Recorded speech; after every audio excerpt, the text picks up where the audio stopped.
На неочекувани проблеми наидува започнатата постапка за реализација на проектот за изградба на стамбени објекти во кои треба да бидат дислоцирани 20-тината семејства кои нелегално се вселени во објектот на старата касарна.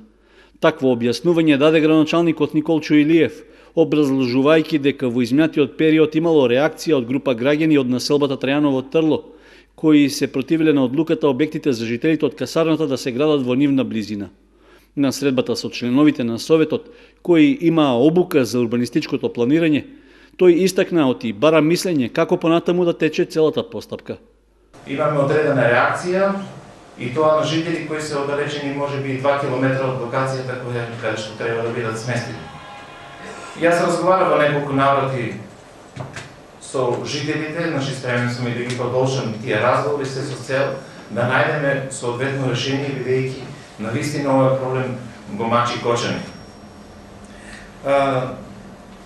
За таа работа сметам дека сите вие советниците треба да помогнете, односно прво ние да се усогласиме и да најдеме соодветно решение и после тоа со тоа решение да одиме. Јас сметам дека тоа решение го ние имаме и со тоа решение кога имате идеја и кога сте убедени дека таа идеја е добра, тогаш навистина дека и полесно се наоѓаат и средства и полесно се турка еден проект до конечна реализација.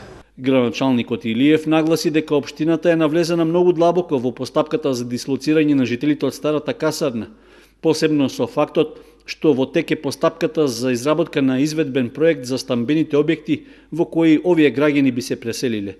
Иако реакцијата на жителите на Трајаново Трло е оценета како непотребна, сепак тој нагласи дека транспарентно сака да го изложи проблемот пред јавноста за да биде познато зошто постапката може да доцни.